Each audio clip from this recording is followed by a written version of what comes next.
Good morning, it's the 4th of March 2010 and this is your Daily Outlook.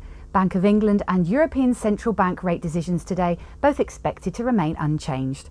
The markets had another choppy session yesterday as the mere thought of going long risk currencies proved unnerving for most ahead of the NFP report on Friday. ADP yesterday came in as expected at minus 20,000 job losses for the month of February. Non-farm payrolls report is expected to come in at minus 90,000. ISM non-manufacturing was also out yesterday and beat expectations, coming in at 53, indicating a solid expansion in the US service sectors. Overall, the dollar weakened on the back of new austerity measures announced by Greek Prime Minister Papandreou. Dollar-yen price action yesterday was between 89 and 88.30.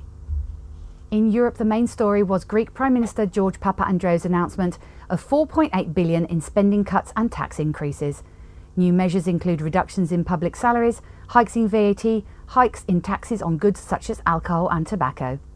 Civil unrest is a big issue now for the Greek government and may pose further risks to the economy. Following the announcement, Papandreou said that we now justifiably accept EU support. However, Angela Merkel said that the measures are welcome and should do a lot to improve investor confidence without committing to a bailout package for Greece. Eurozone PMI came out at 51.8, just below expectations, and the Eurozone retail sales meeting expectations at minus 0.3% for the month. Euro-dollar price action yesterday was between 135.90 and 137.35. Today we have two central bank policy decisions by the Bank of England and the European Central Bank. We saw two policy decisions already by the Reserve Bank of Australia and the Bank of Canada. Reserve Bank of Australia hiked the rates by 0.25 base points and the Bank of Canada followed the decision with hawkish statements.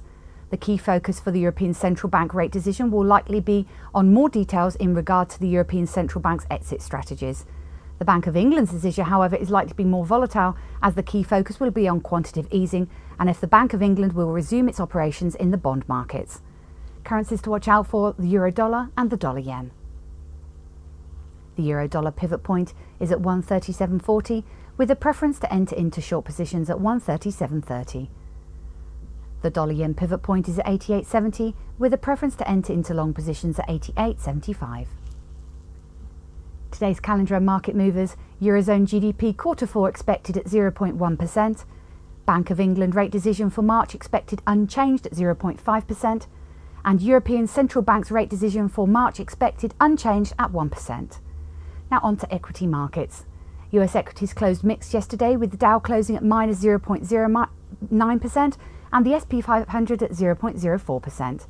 The European bourses were positive yesterday with the FTSE up 0.90%, the DAX at 0.72% and the CAC closing positive at 0.80%. At the time of writing, the Nikkei's at minus 1.05% and the Hang Seng at minus 1.17%. This has been your Daily Outlook. I'm Emma Andrew for the easy-forex dealing room. Have a good day.